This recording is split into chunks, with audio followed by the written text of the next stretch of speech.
Prince TV.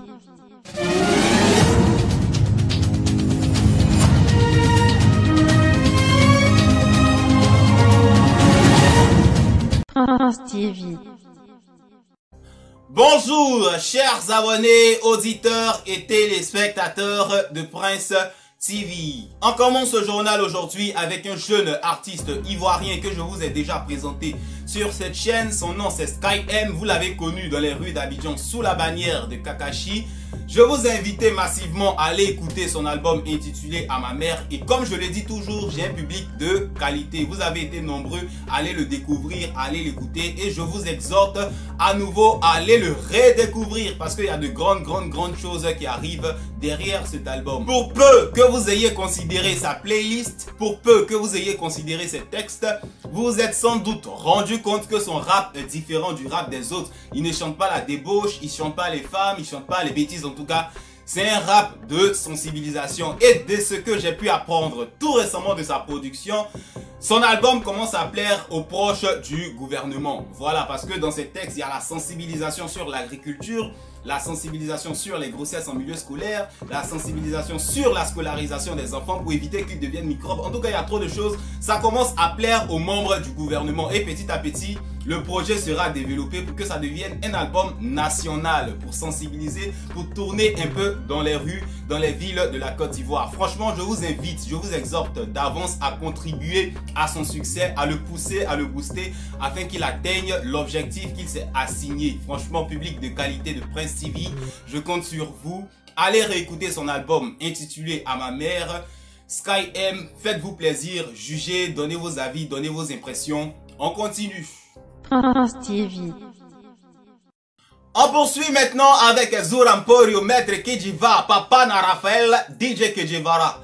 Alors, comme vous le savez tous, quelques jours après le décès de DJ Arafat, Yoruba numéro 1 du coupé décalé, son ami, on va dire, Kejevara avait décidé de faire une année sabbatique, une année au cours de laquelle il n'allait rien mettre sur l'échiquier musical ivoirien et il appelait ça rendre hommage à l'artiste. Personnellement, je n'épousais pas cette vision, cette conception de Kejevara parce que juste après la mort d'Arafat, on a vu les artistes se retirer. J'écrivais même une vidéo pour essayer de les remotiver un tant soit peu comme je pouvais à travers ma chaîne.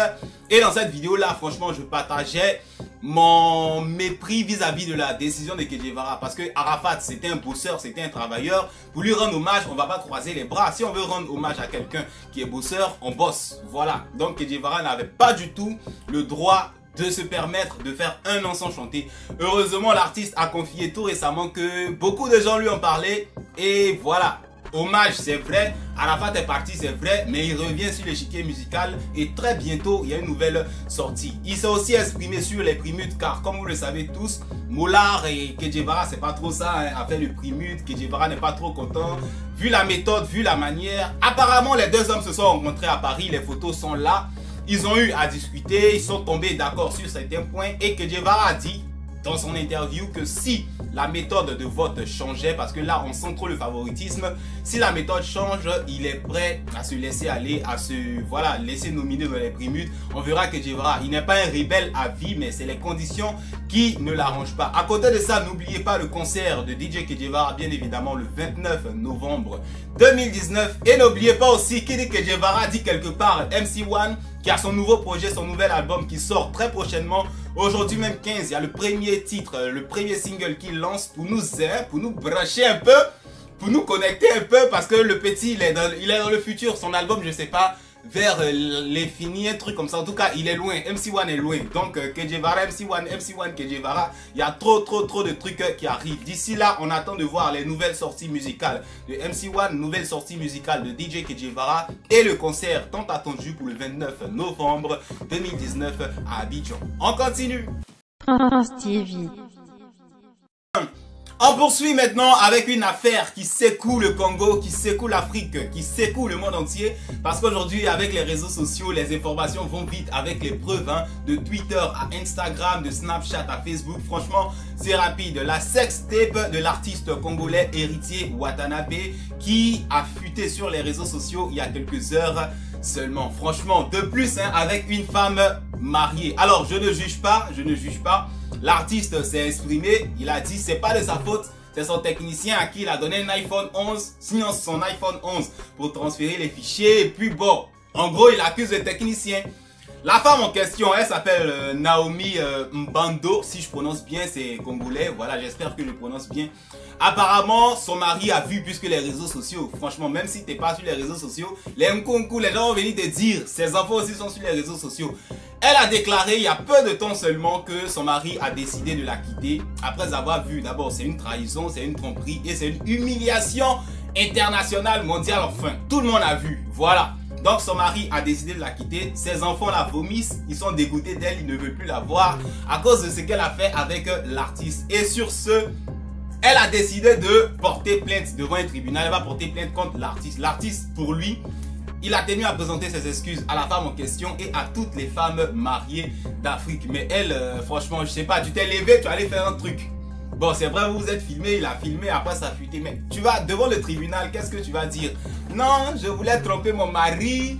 Hein? Bon, et puis il a filmé, ben, comme il a filmé, bon, tu as te plaindre comment même? Tu as dit quoi là-bas? Tu as porté quel genre de plainte? Tu as te défendre comment? Parce que quelque part tu entends, c'est pas même tu t'es levé. C'est qu'un sûr l'artiste s'est excusé, la dame a promis lui faire de la misère parce que quelque part il a brisé sa vie de famille. On attend de voir tout ça, comment ça va se dérouler parce que vu comme ça a commencé, évidemment, ça sera exposé sur les réseaux sociaux. On attend de voir, je comprends pas les Congolais. Chez nous en Côte d'Ivoire, le père des buzz, même Arafat, il n'a jamais fait ce genre de truc. La seule fois où on a failli l'attraper, une histoire de bébé Folita, Yoro, on le voyait bien, mais il dit c'est pas lui. Mais vous les Congolais, on comprend pas. Prenez exemple sur la Côte d'Ivoire, il y a trop de choses. On attend la suite de cette affaire. D'ici là, on continue. TV. On poursuit maintenant avec l'artiste ivoirien Tiesco le Sultan, le prince de Paul, le rebelle. Bon, on va mettre le côté rebelle à la poubelle parce que c'est ce qui dérange tout le monde. Moi-même quand il fait ses clashs, ça m'énerve. Apparemment, il a parlé avec Moulard, ils se sont arrangés, ils se sont attendus. Ariel Chéné s'est excusé, ils se sont parlé. Donc, il est focus maintenant sur sa musique. Voilà, on va enlever le côté rebelle, clash et tout. Tiesco le Sultan. Tout récemment, il y a eu une petite interview sur la chaîne avec Tiesco le Sultan. Il nous a confié de grandes choses, de grands projets pour 2020. Oubliez l'aspect clash. Tiesco le Sultan a annoncé un concert pour 2020. Il sera sur scène au Palais de la Culture d'Abidjan. C'est son projet. On espère que d'ici là, il aura le temps de se préparer pour nous ambiancer au Palais de la Culture. Car quelque part, c'est vrai, il fait des clashs, mais il chante bien, il faut le reconnaître. À côté de ça, il nous a promis aussi un album pour 2020. Tiesco le Sultan, album afro-trap, afro-beat, peut-être même coupé, décalé, avec des collaborations, des featuring. Franchement, vous savez comment il chante. Donc, on attend de voir tout ça. Année 2020, l'année de Tiesco le Sultan. On attend. Ça va se savoir. On continue. TV. On poursuit maintenant avec le footballeur sénégalais de Liverpool, Sadio Mané, qui, a-t-on appris tout récemment, a offert un hôpital d'une valeur de 2 milliards de francs CFA à son village natal quelque part au Sénégal. Franchement, c'est bien quoi, c'est beau. Voilà, si chaque footballeur pouvait faire ça pour ses origines, pour sa terre, peut-être que l'Afrique serait développée sans forcément attendre les politiciens qui sont dans leur marmaille, qui sont dans leur mouvement. Voilà, à côté de ça aussi, on attend un miracle pour Sadio Mané, pourquoi pas au Ballon d'Or, parce que Drogba a parlé, Habib Beye a parlé, en tout cas les grands footballeurs ont parlé, de vives voix ont été données pour lui, on espère. On attend de voir un miracle devant Messi et Ronaldo. On continue. TV.